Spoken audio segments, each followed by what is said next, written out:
Vamos abrirem suas Bíblias no livro de Neemias, capítulo 9. Vamos dar sequência a essa exposição sistemática.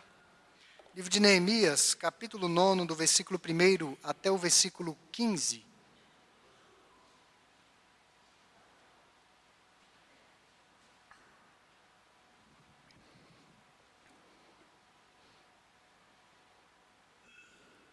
Livro de Neemias, capítulo 9, versículo 1 até o versículo 15.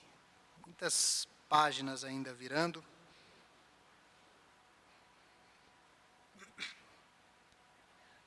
Eu vou ler, os irmãos acompanharão. Se nos diz a palavra do Senhor. No dia 24 deste mês, se ajuntaram os filhos de Israel com jejum e pano de saco, e traziam terra sobre si. Os da linhagem de Israel se apartaram de todos os estranhos, puseram-se em pé e fizeram confissão dos seus pecados e das iniquidades de seus pais.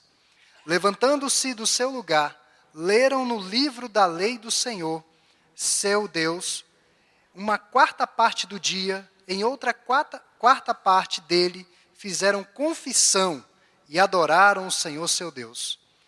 Jesua, Bani, Cadmiel, Sebanias, Buni, Serebias, Bani e Kenani se puseram em pé no estrado dos levitas e clamaram em alta voz ao Senhor seu Deus. Os levitas Jesua, Cadmiel, Bani, Asabneias, Serebias, Odias, Sebanias e Petaías disseram: levantai-vos, bendizei o Senhor vosso Deus, de eternidade em eternidade. Então se disse: bendito seja o nome da tua glória, que ultrapassa todo bendizer e louvor. Só tu és Senhor, tu fizeste o céu dos céus, e todo o seu exército, a terra, e tudo quanto nela há, os mares, e tudo quanto há neles, e tu os preservas, a todos com vida, e o exército dos céus te adora.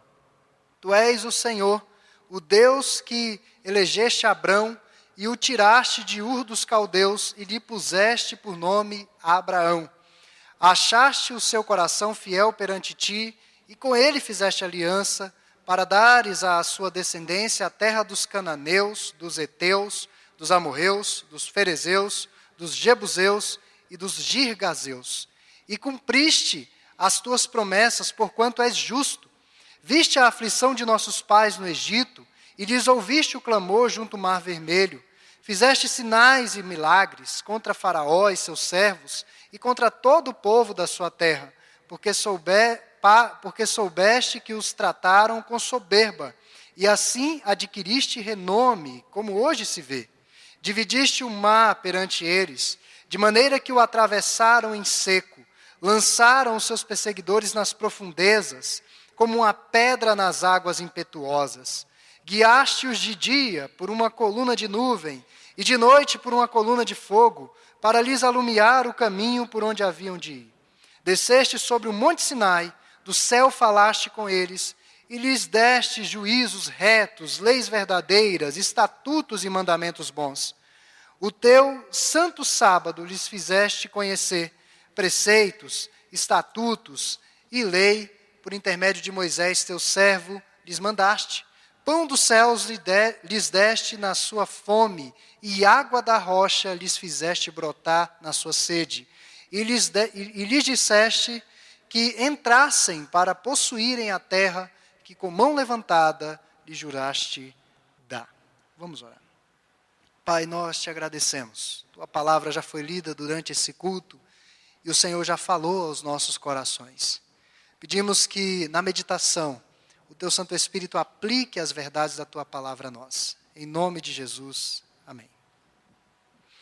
Meus irmãos, com o advento do comércio virtual, tudo ficou mais simples e mais fácil. Há poucos dias eu comprei um produto, um eletrodoméstico, e dentro de 3 dias esse produto havia chegado pelos correios.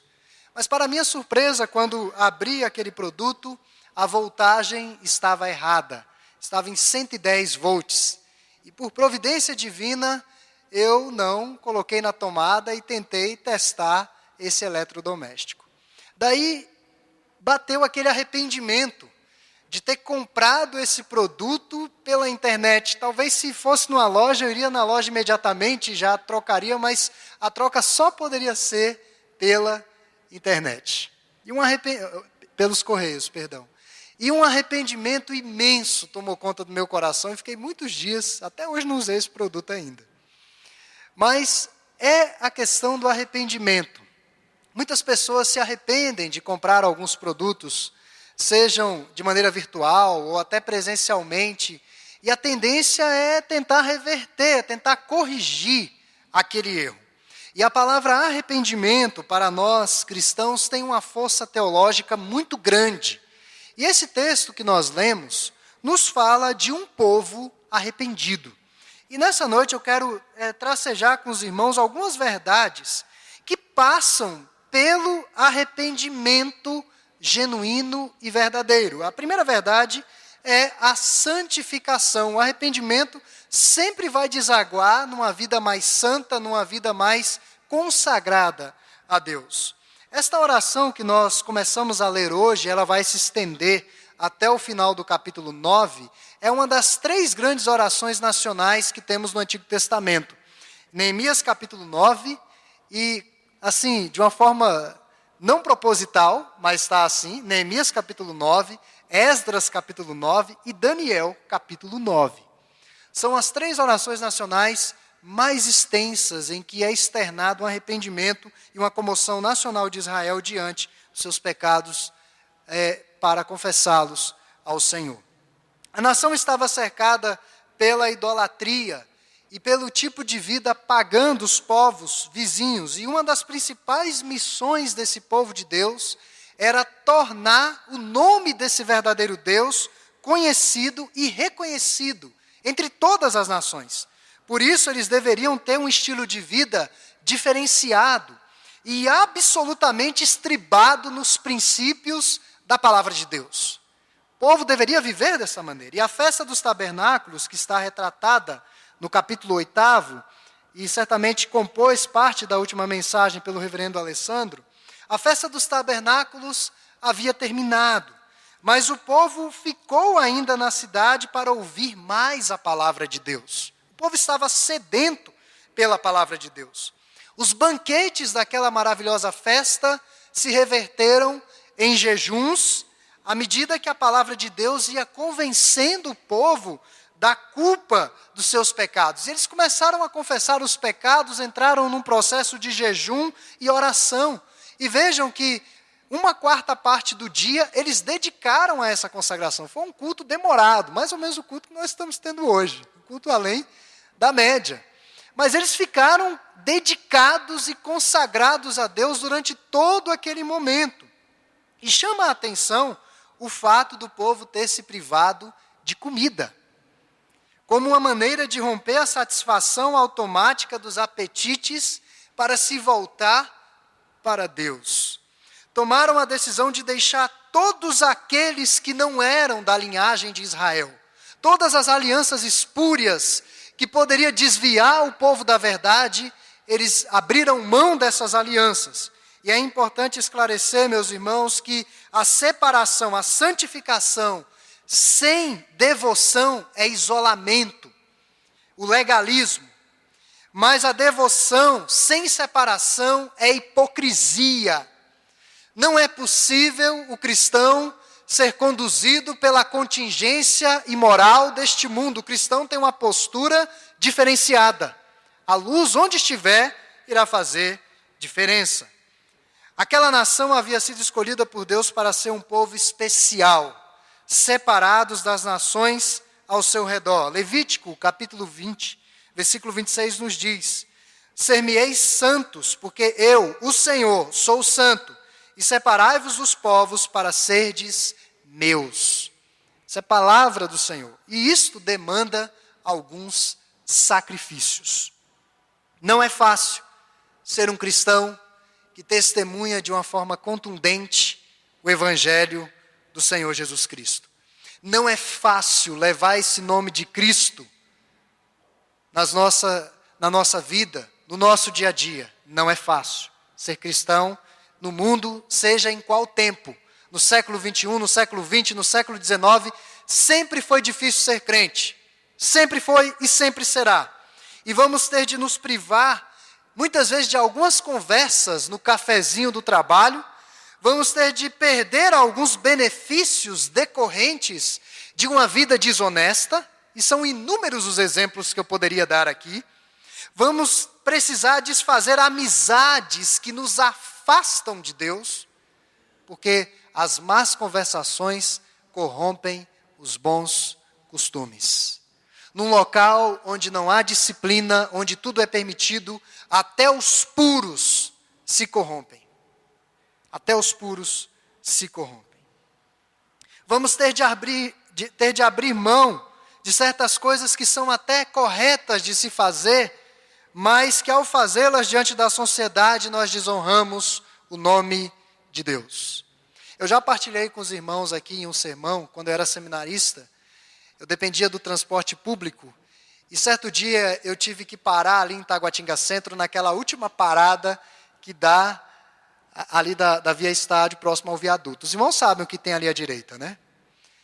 Então, eu tive de parar ali para esperar uma carona, e era 10h40 da noite, 10h45, nós estávamos numa fome tremenda, e eu muito preocupado, porque imagine, um seminarista, quinta ou sexta-feira, parado naquela zona de prostituição. Dificilmente um irmão da igreja ia pensar que eu estava evangelizando, se me visse lá, alguns pensam, o que é que o irmão da igreja ia fazer lá, né? Dificilmente ia pensar que eu estava evangelizando, e muito menos que eu estava dependendo de uma carona. Mas se alguém me visse lá, o meu testemunho estava maculado, mesmo sem fazer nada. Não é errado ficar ali, é uma área pública, mas atrás da parada tem uma zona de prostituição terrível. Então, irmãos, muitas coisas corretas, mas que vamos ter de deixá-las de fazê-la para não desonrarmos o nome de Deus.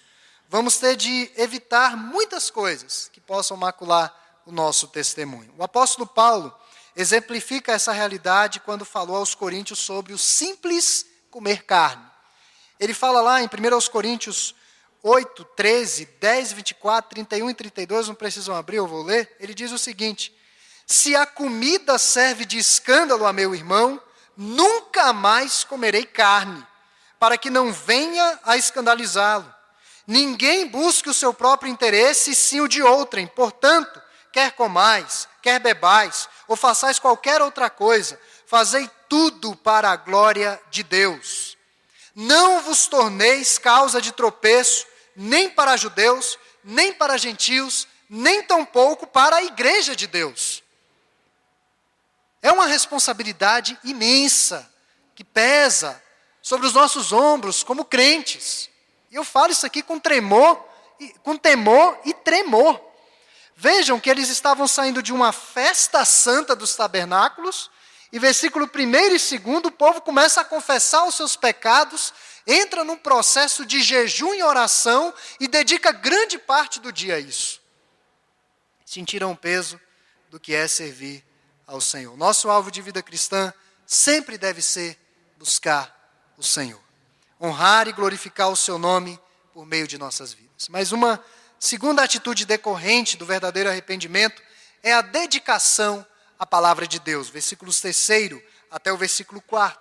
E esse trecho do livro de Neemias aponta para a importância da palavra de Deus na vida espiritual dos seus filhos.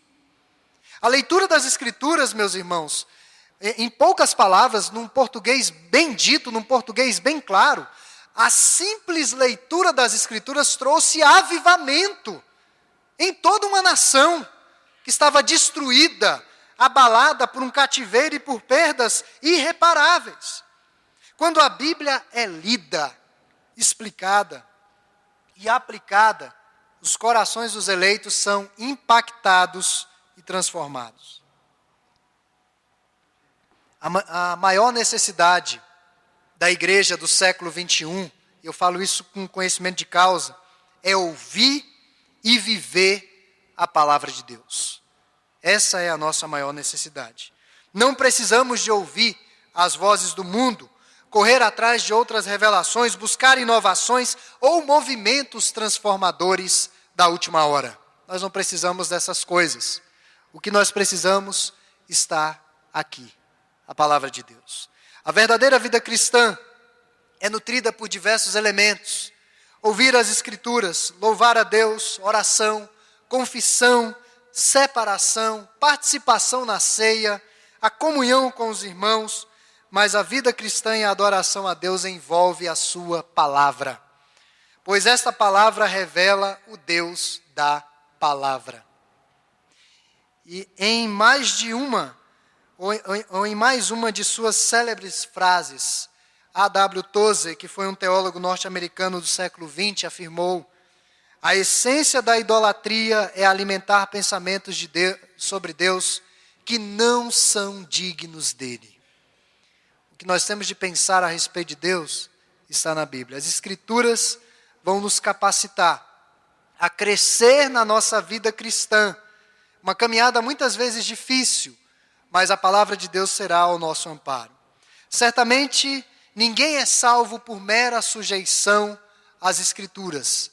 A salvação quem dá é o Senhor por meio do seu Espírito, mas o salvo precisa dessa bússola para nortear o seu caminho. Nós estamos num deserto da vida onde passamos por diversas provações. Às vezes a falta de alimento espiritual, às vezes um momento de sequidão, às vezes o calor causticante, algumas perdas, e nós precisamos nortear o nosso caminho. Precisamos da palavra de Deus. Para cristãos legalistas, a palavra representa um senhor dominador que lhes rouba a liberdade. Para cristãos pecadores, os não salvos, representa um inimigo que anuncia e denuncia a sua condenação. Mas para os cristãos maduros espiritualmente, a palavra de Deus representa um servo que os ajuda a vislumbrar de uma maneira mais clara o caráter de Deus e a obra de Cristo Jesus em suas vidas. Não basta apenas ter as Escrituras em casa. Não basta apenas levar esse livro santo debaixo do braço.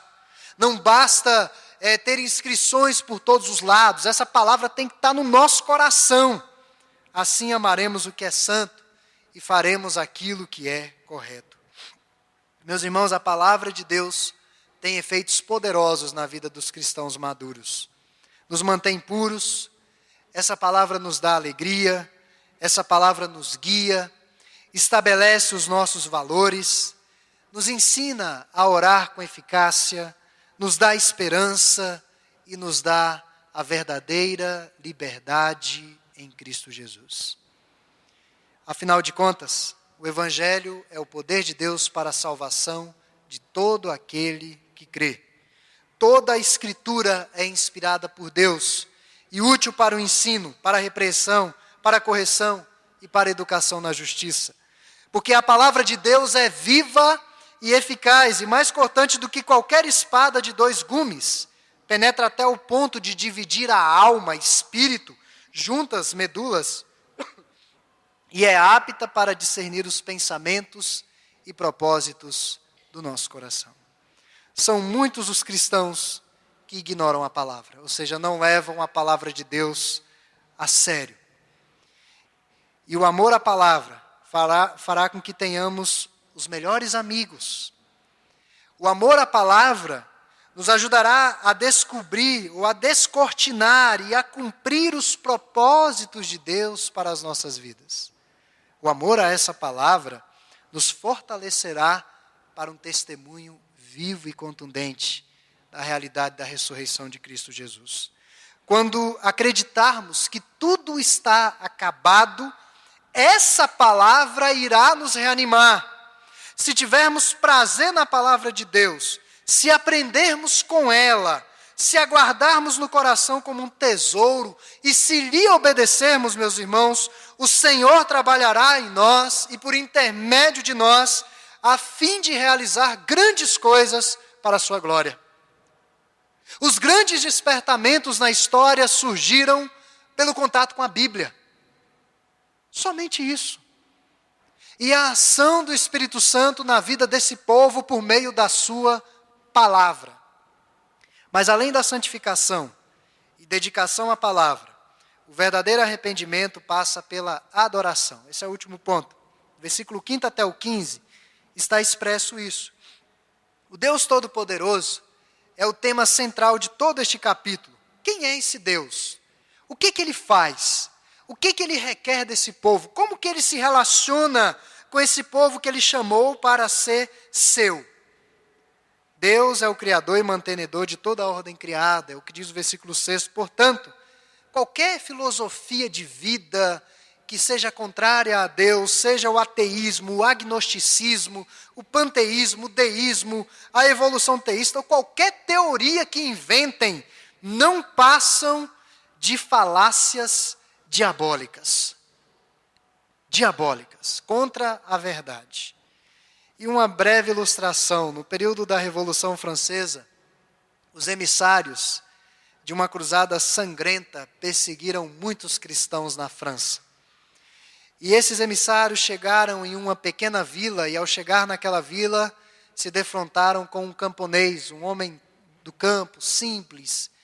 E eles disseram o seguinte: viemos aqui nesta vila para rasgar as Bíblias, queimar o templo de sua igreja e banir da sua mente essa ideia de Deus. E aquele camponês, com toda a simplicidade, mas com muita ousadia, ele respondeu o seguinte: o Senhor pode rasgar a minha Bíblia e até queimar o templo da minha igreja, mas antes de o Senhor banir da minha mente a ideia de Deus, primeiro o Senhor terá que apagar as estrelas do firmamento, porque enquanto elas brilharem, anunciar-me-ão a glória de Deus. Essa é a concepção que se tem aqui no final, ou do versículo 5 até o versículo 15. A própria natureza, a ordem criada, anuncia a existência e o poder de Deus. Deus deve ser, meus irmãos, adorado pelo seu povo. Primeiro, pelo que Ele é, porque Ele é Deus. E segundo, pelo que Ele tem feito por esse Deus. E esse texto vai ressaltar diversos feitos que nós não vamos tratar nesse sermão. Não era o objetivo tratar de todos esses feitos. Mas, resumidamente, Deus deu uma terra para o seu povo, Deus deu a lei para o seu povo, Deus deu alimento e água, libertadores, vitória sobre os seus inimigos, e séculos antes Moisés havia advertido, em Deuteronômio capítulo 8, para o povo não se esquecer dos benefícios de Deus. Porque quando nós nos esquecemos dos benefícios de Deus, deixamos de adorar a Deus, nós nos corrompemos. É fácil, irmãos, se esquecer das bênçãos do Senhor para as nossas vidas. Quantas coisas o Senhor não tem feito e não fez pelo seu povo. E olha o que aconteceu com esse povo. Deus fez tantas coisas, se esqueceram de Deus, numa terra que mana leite e mel, pecaram contra o Senhor e perderam tudo. E agora eles estavam regressando do cativeiro. E o autor do texto rememora tantos e tantos feitos que o Senhor fez por este povo. E uma indagação que fica, uma das formas de nós avaliarmos o nível da nossa adoração a Deus é pensando até que ponto nós valorizamos estar com os irmãos. Até que ponto o nosso coração se alegra, exulta por estar com os irmãos na presença de Deus. E concluindo, essa noite eu falei a respeito de um povo arrependido. O verdadeiro arrependimento passa pela santificação, pela dedicação à palavra de Deus e pela adoração. E o arrependimento da compra daquele eletrodoméstico resultou em algumas ações imediatas. Eu me recordo que quando eu abri, eu tomei aquele susto. Eu agradeci a Deus de não ter colocado na tomada e tentei embrulhar de todo jeito, que eles embrulham de uma maneira que só eles conseguem fazer. E daí já entrei em contato com a operadora. Como é que faz? E daí eles me orientaram. Meus irmãos, 30 dias para chegar. 30 dias, foi duro. Esse arrependimento me rendeu um trabalho muito grande, tive que ir aos correios, tive que aguardar, aquela ansiedade. Teve um momento que eu pensei que não ia chegar mais, mas chegou. E o arrependimento do cristão é assim. É difícil, é penoso. Às vezes pode demorar para a gente ser vitorioso em algumas situações, mas é glorioso. É o melhor caminho que nós temos a seguir. É um caminho sobremodo excelente. E que nessa noite de Santa Ceia o Senhor Deus nos ajude a trilharmos por esta senda tão maravilhosa. Que a cada dia reconheçamos mais e mais a nossa inadequação em relação a este Deus poderoso. E que sejamos compelidos a um empenho maior para desfrute de uma vida cristã abundante para a glória de Deus.